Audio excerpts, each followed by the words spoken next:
সাবিয়া অঞ্চলের উদ্যোগে আজকের এই কমিটিএসের সম্মানিত পরিচালক, উপস্থিত অত্র অঞ্চলের সম্মানিত সভাপতি,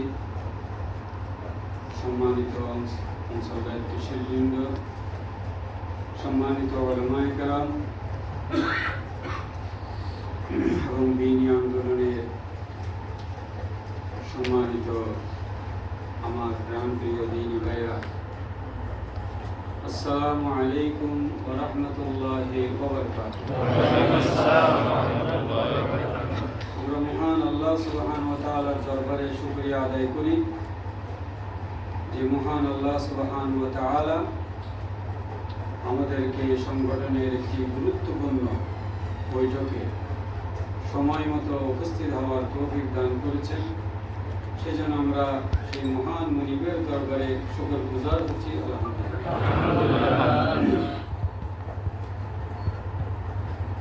এটা কিসের আলোচনা হচ্ছে? সবাইকে বলতে হবে কোরআনের সম্মানী।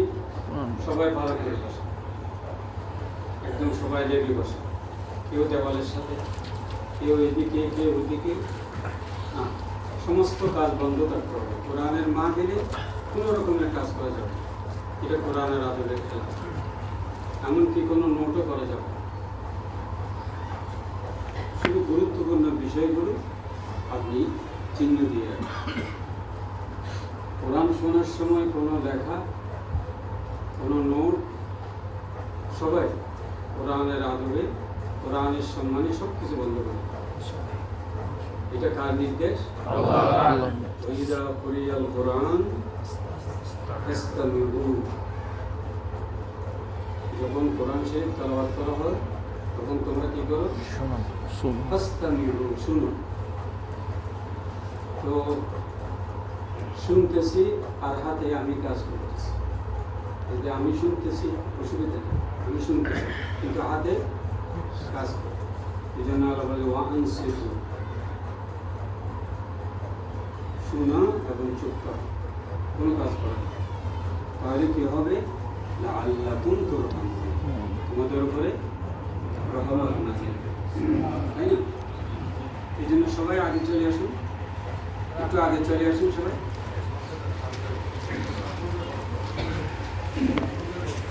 সবাই একটু কষ্ট করে আগে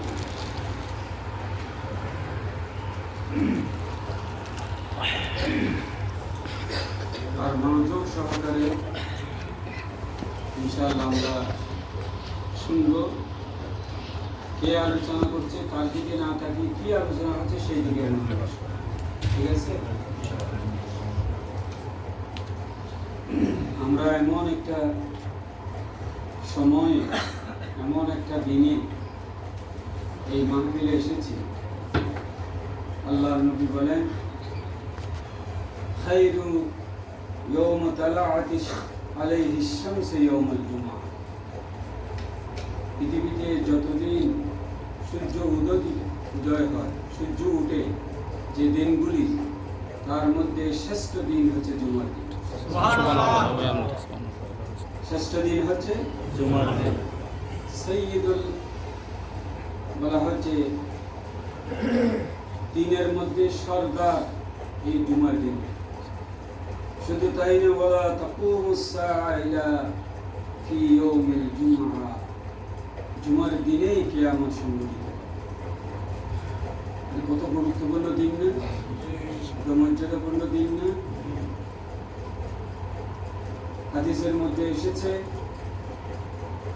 যে জুমার দিন যখন সূর্য উদয় হতে থাকে, আল্লাহর আরশের আশেপাশে যত ফেরেশতারা আছে এবং পৃথিবীর যত সৃষ্টি আছে, সমস্ত সৃষ্টিগুলো ভয় ভীত সন্ত্রস্ত হয়ে যায়, না জানি কিয়ামত সংঘটিত হয়ে যাচ্ছে।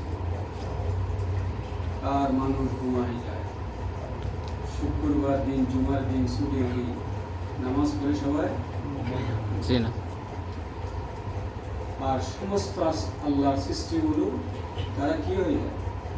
হৃদয় ভীত থাকে, সন্তুষ্ট থাকে, ভয় থাকে, না জানি কিয়ামত হয়ে যাচ্ছে কি আছে। আর আল্লাহ নবী বলেন, মান সাল্লাল ফাজরা ফি জামাআতিন সুম্মা ক্বাদা ইয়াযকুরুল্লাহু তাআলা, যে ব্যক্তি ফজরের নামাজ জামাতের সহিত আদায় করেছে, সুম্মা ক্বাদা, এরপরে নামাজ আদায় করে বসেছে, বসে বসে কি করেছে? ইয়াযকুরুল্লাহু তাআলা, কোরআন তেলাওয়াত করেছে, জিকির আজকার করেছে, দ্বীনি বৈঠকে বসেছে।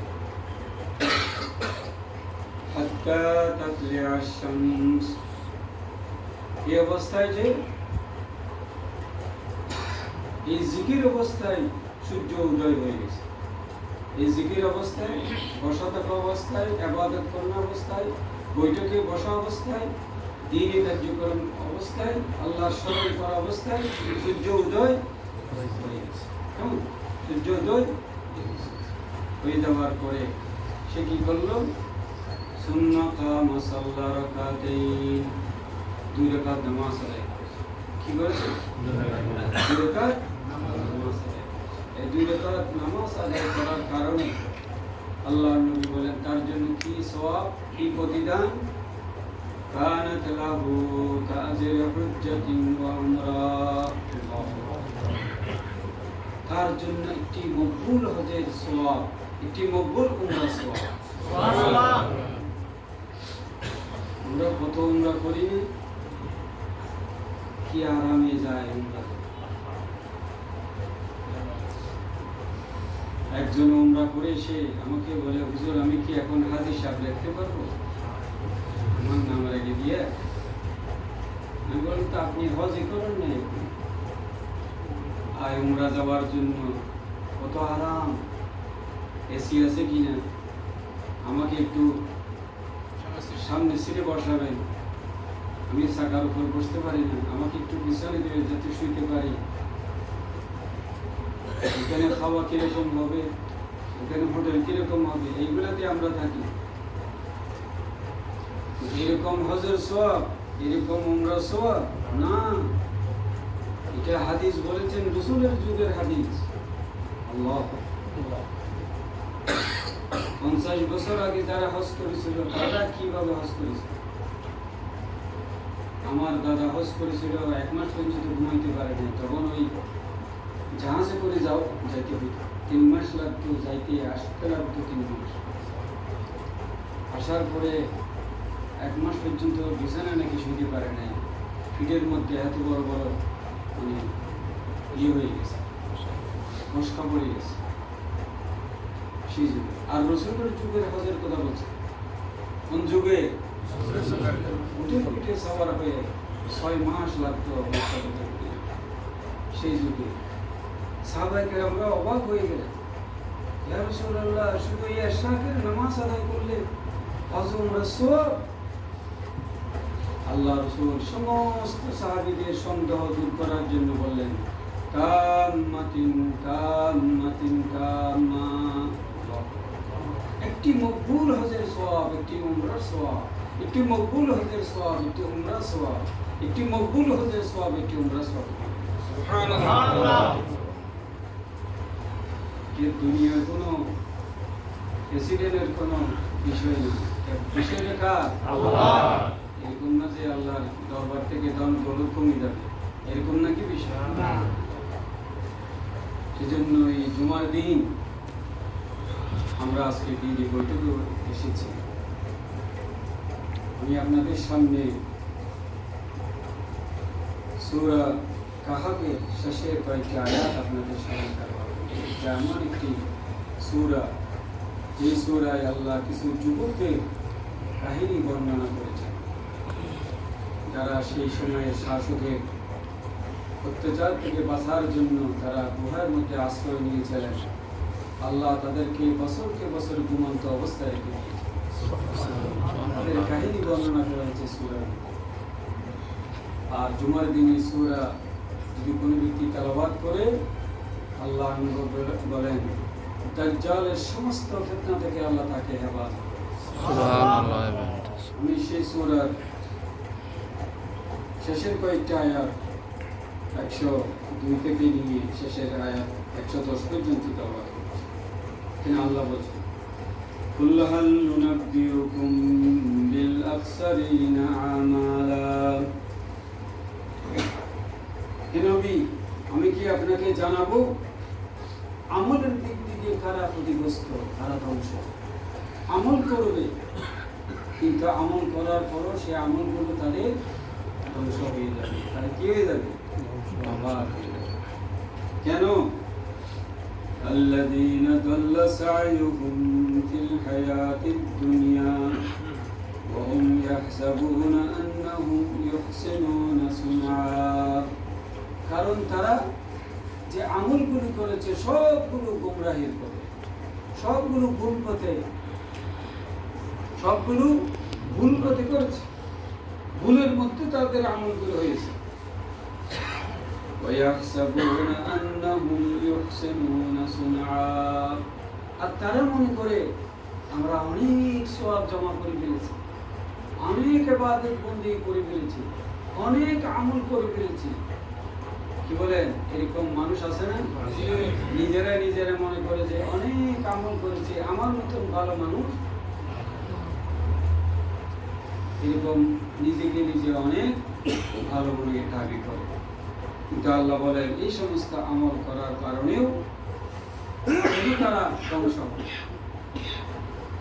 আল্লাহ তো বলছেন ইন্নাল্লাযীনা আমানু ওয়া আমিলুস সালিহাত ইন্না লা নুদিয়ু আজরা মান আহসানা আমালা, নিশ্চয়ই যারা ঈমান আনবে আমলে সালেহ করবে, ইন্না লা নুদিয়ু, আমি তো তাদের আমলগুলো বরবাদ করি না।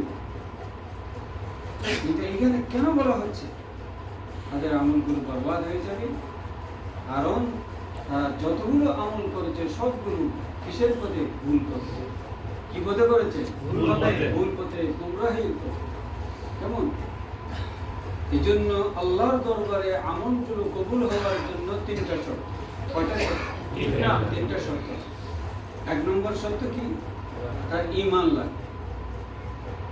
আমল কবুল হওয়ার জন্য তার কি লাগবে? ঈমান লাগবে। ঈমান ছাড়া আমল আল্লাহর কাছে গ্রহণযোগ্য হবে না। আমল করেছে একদম, অনেক আমল করেছে কিন্তু ঈমান নাই, সে আমলের কোনো দাম নাই।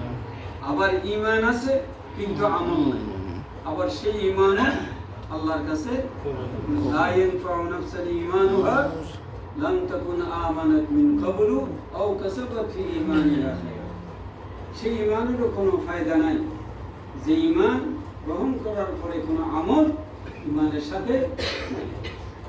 এই জন্য এক নম্বর লাগবে কি? ঈমান। লাগবে কি? ঈমান লাগবে। আমল কবুল হওয়ার জন্য ঈমান লাগবে। কোন ঈমান? আল্লাহ। ঈমান কারে বলে? ঈমানদার কে? আল্লাহ পরিচয় দিয়েছে, মান আমিলা সালিহান মিন যাকারিন আও উনসা ওয়া হুয়া মুমিন, যে ব্যক্তি আমল করবে সে নারী হোক পুরুষ হোক, মান আমিলা সালিহান মিন যাকারিন আও উনসা ওয়া হুয়া মুমিন। আল্লাহ বলেন ওয়ালানুহইয়ান্নাহু হায়াতান তাইয়্যিবা, আমি তাদেরকে উত্তম জীবন, উত্তম হায়াত আমি তাদেরকে দান। চিন্তা করেন কিরকম ঈমান লাগবে, কিরকম ঈমান লাগবে, কিরকম আমল হলে আল্লাহ পাক সুবহানাহু ওয়া তাআলা তাদেরকে মুমিন বলে পরিচয় দিয়েছেন এবং তাদেরকে দুনিয়ার জীবনে উন্নত হায়াত, উন্নত জীবন তাদেরকে দান করবেন। ওয়ামান আরাদাল আখিরাতা ওয়া সাআ লাহা সা'য়াহা ওয়া হুয়া মুমিন, যারা দুনিয়া থেকে আখিরাতের জন্য সবচেয়ে বেশি চেষ্টা সাধনা করবে, আখিরাতের সফলতার জন্য সবচেয়ে বেশি মেহনত করবে, আল্লাহ বলেন এরা হচ্ছে কি? মুমিন। দুনিয়ার জন্য চেষ্টা সাধনা, দুনিয়ার সফলতা, দুনিয়ার ফায়দা, দুনিয়ার সুখ, দুনিয়ার আনন্দ, দুনিয়ার মজা নেওয়ার জন্য যারা কাজ করে এরা কখনো মুমিন হতে পারে না। আল্লাহ বলেন এরা হচ্ছে কাফের, এরা হচ্ছে কি? আর আখিরাতের জন্য যারা চেষ্টা সাধনা করবে এবং এর জন্য মেহনত করবে, আল্লাহ বলেন এরা হচ্ছে কি? এরা হচ্ছে কি? মুমিন কি এত সোজা? আম হাসিবতুম আন তাদখুলুল জান্নাহ। আল্লাহ পাক সুবহানাহু ওয়া তাআলা কোরআন শরীফের জায়গায় জায়গায় ঈমানের ব্যাপারে বলেছেন। ঈমান এত সহজ নয় যে আমি মুসলমানের ঘরে জন্মগ্রহণ করেছি বললেই আমি মুসলমান, আমি মুমিন, এই কথা বলে কি আল্লাহর কাছ থেকে রেহাই পাওয়া যাবে? কিরকম ঈমান গ্রহণ করছে সাহাবায়ে কেরামরা। এক একজন সাহাবীর ঈমানের উপর এক একটা ইতিহাস লেখা হয়েছে। অনেক ত্যাগ এবং কোরবানির বিনিময়ে তারা এই ঈমানকে গ্রহণ করেছে। তো সহজ ঈমান গ্রহণ করা। আল্লাহ বলছেন যারা ঈমান গ্রহণ করে আমি তাদের কলবের মধ্যে ঈমানকে মজবুত করে দিই এবং তারা এই ঈমানের কারণে তারা হেদায়েতের উপর, সঠিক পথের উপর তারা মজবুতভাবে টিকে থাকতে পারে। ইন্নাল্লাযীনা আমানু ওয়া আমিলুস সালিহাত ইয়াহদিহিম রাব্বুহুম বিঈমানিহিম। নিশ্চয় যারা ঈমান আনবে, আমলে সালেহ করবে, আমি তাদের ঈমানের উপরে তাদেরকে ঈমানের কারণে তাদেরকে হেদায়েতের উপর আমি মজবুতভাবে তাদেরকে রেখে দেব। সুবহানাল্লাহ। যার ঈমান যত মজবুত হবে সেই দ্বীনের উপর তত বেশি মজবুত থাকবে। যার ঈমান যত মজবুত হবে তার আমল তত বেশি মজবুত হবে। ঈমান দুর্বল, আমল কি? ঈমান দুর্বল, সমস্ত জায়গায় সে দুর্বল। এজন্য ঈমানের সমস্ত কিছুর ভিত্তি হচ্ছে, মূল ভিত্তি হচ্ছে আল্লাহর উপর ঈমান। আল্লাহর উপর কি? ঈমান। আফামান কানা মুমিনান কামান কানা ফাসিকান লা ইস্তাবুন। আল্লাহ বর্ণনা করেছেন ঈমান করনেওয়ালা আর একজন ফাসিক ব্যক্তি দুইজন কি কখনো এক সমান হতে পারে? কখনো না। যেখানে ঈমান থাকবে সেখানে ফাসিকি হবে না। যেখানে ঈমান থাকবে সেখানে ঈমানের বিরোধী কার্যকলাপ তার মধ্যে হবে না। যেখানে ঈমান থাকবে সেখানে সে কখনো গুনার কাজ করতে পারে না। ঈমান যেখানে আছে সেখানে সে কখনো কোনো কুফরি কাজ করতে পারে না, কোনো ফাসিকি করতে পারে না, কোনো রকমের গুনাহের কাজ তার দ্বারা সংগঠিত হবে। আল্লাহর নবীর কাছে প্রশ্ন করা হয়েছে, বলা হয়েছে যখন একজন ব্যক্তি গুনাহ করে তখন সেই ব্যক্তির কাছে ঈমান আর থাকে না, ঈমান আর থাকে না। সুম্মা সাব্বাকা বাইনা সাবিহি। আল্লাহর নবী বলেন তখন ঈমান তার কাছ থেকে চলে যায়। সে গুনাহ করা অবস্থায় তার কাছে ঈমান থাকবে, হতে পারে, তখন তার কাছে ঈমান আর থাকে না। ঈমান তার কাছ থেকে খারাজাত ঈমানিহি। আল্লাহর নবী আঙ্গুল দিয়ে বুঝাচ্ছেন এইভাবেই তার ঈমান চলে যায়, ঈমান আর থাকে না। সাধারণ কোনো বিষয় নয়, ঈমান আল্লাহর উপর ঈমান। আল্লাহ পাক সুবহানাহু ওয়া তাআলা বলেন এটা কেমন করে হয়? ঈমানদার ব্যক্তি সে গুনাহ করাকে, অপরাধ করাকে, অন্যায় করাকে এমন ভাবে সে ভয় করে, আল্লাহর নবী দৃষ্টান্ত দিয়ে বুঝালেন। বলা হচ্ছে সে যেন একটা পাহাড়ের নিচে বসা আছে, ওই পাহাড়টা তার উপরে ধসে পড়লে যেরকম ভয় পায় একজন মুমিন ব্যক্তি, সেই রকম ভয় তার দিলের মধ্যে সৃষ্টি হবে একটা গুনার কাজ করতে গিয়ে। চিন্তা করেন আমার ঈমান, আপনার ঈমান কোন পর্যায়ে আছে, কেমন করে আমার দ্বারা গুনাহ সংঘটিত হবে। বলা হচ্ছে ফাজেরকে গুনাহগার, তার কাছে গুনাহটা কিরকম মনে হয়? আল্লাহর নবী দৃষ্টান্ত দিয়ে বুঝাচ্ছে, নাগের মধ্যে একটা মশা, একটা মাছি বসে দূর সরাই দিলে যেরকম তুচ্ছ মনে হয়, একজন ফাসিকের কাছে, একজন বেঈমানের কাছে গুনাহটা ঠিক সেরকম মনে হয়।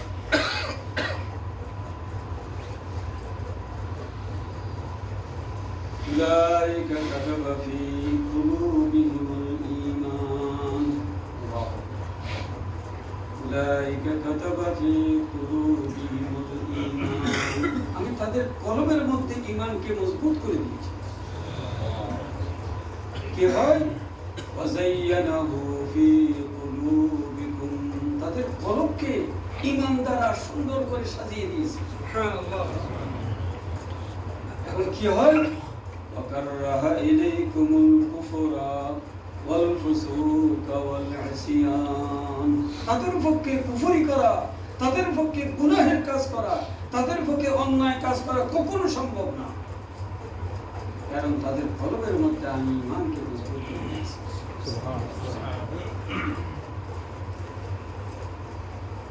নাফা, পচা, গন্ধ, ময়লা, এই সমস্ত জিনিস দেখলে যেরকম গন্ধ লাগে, নাক চেপে ধরে, একজন মুমিনের কাছে গুনাহের কাজ এরকম ঘৃণা মনে হবে, তাহলে বুঝতে হবে আমার দিলের মধ্যে ঈমান, আল্লাহর ঈমান পৌঁছে গেছে, ঈমান দুর্বল হয়ে গেছে। এই ঈমান নিয়ে জান্নাত পর্যন্ত পৌঁছা আমাদের পক্ষে কঠিন হয়ে যাবে, আমাদের জন্য। উলাইকা, আল্লাহ পাক সুবহানাহু ওয়া তাআলা বলেন, তাদের আমলগুলি বরবাদ হয়ে যাবে, তাদের সমস্ত আমলগুলি ভুল পথে হয়েছে। সেই জন্য 1 নম্বর লাগবে ঈমান, 2 নম্বরে লাগবে প্রত্যেকটা আমলের পিছনে নিয়তটা থাকবে। কি লাগবে? নিয়ত লাগবে। আপনি কি আমল করতেছেন, নামাজ বলেন, রোজা বলেন, হজ বলেন, যাকাত বলেন, সদকা বলেন, দ্বীনের কাজ বলেন, সংগঠনের কাজ বলেন, যে কোনো কাজ করেন না কেন, আপনার কাজের পিছনে আল্লাহ পাক সুবহানাহু ওয়া তাআলা আপনার নিয়তটা দেখবেন। আপনার নিয়তটা দেখবেন যে আপনি কাজ করতেছেন, এই কাজের পিছনে আপনার নিয়ত কি, আপনার উদ্দেশ্য কি। আমাদের এক ভাই দেশে যাওয়ার আগে, হুজুর আমাকে তাড়াতাড়ি একটু শপথটা বাড়াই দিন। দেশে যাওয়ার আগে উনি এত শপথ নেওয়ার জন্য একদম ব্যতিব্যস্ত হয়ে গেছে। কেন? আপনি দেশে যাওয়ার আগে দেশে চলে যাচ্ছেন, দেশের থেকে আসেন, আবার ভালো করে বৈঠকে বসবেন, রীতিমতো রিপোর্ট রাখবেন, ইয়ান দিবেন, তারপরে শপথ নেবেন। কোনো আমি দেশে যাওয়ার আগে শপথটা নিতেছি। কেন একটু দেশে যাওয়ার আগে? ও শপথ না নিলে নাকি ইসলামী ব্যাংক থেকে লোন নেওয়া যায়, সদস্য না হলে ইসলামী ব্যাংক থেকে লোন পাওয়া যাবে না, সেই জন্য সদস্য বানিয়ে দিবেন। আমি যে একটু ঘর বানার ইচ্ছা আছে, এই জন্য ইসলামী ব্যাংক একটু লোন দিতে পারবো। এরকম ইন্নাল্লাহা লা ইয়ানজুরু ইলা সুওয়ারিকুম ওয়া আমালিকুম ওয়ালাকিন ইয়ানজুরু ইলা কুলুবিকুম ওয়া আমালিকুম। দেখছেন আল্লাহ পাক সুবহানাহু ওয়া তাআলা হাবিব বলেন, আল্লাহ তোমাদের শেকল দেখেন না, তোমার দাড়ি, তোমার টুপি, তোমার রুমাল, তোমার পাগড়ি, কত ধরনের পাগড়ি, কত কালারের পাগড়ি বানাইছে মানুষ। যার রাসূলের জীবনে এই ধরনের পাগড়ি পরেন, এই ধরনের সাহাবারা এই ধরনের পাগড়ি পরেন। শেকেল সুরতে 4-5 জন লাগে পিছনে হুজুরের খেদমতে, পিছাবে কি শেকেল সুরত। এক একজন এমন ভাবে মানুষের সামনে নিজেকে পেশ করে, মনে হয় যেন এরা বেহেশতের এক একজন এজেন্ট। এদেরকে খুশি রাখতে পারলে যেন বেহেশতে চলে যাওয়া যায়। নাউযুবিল্লাহ। এই ধরনের শেকেল সুরত আল্লাহ দেখেন না। সে একজন রিক্সাওয়ালা হোক, সে একজন মজুরি হোক, তার গায়ের মধ্যে কোনো ভালো কাপড় চোপড় নাই, সেটা দেখেন না।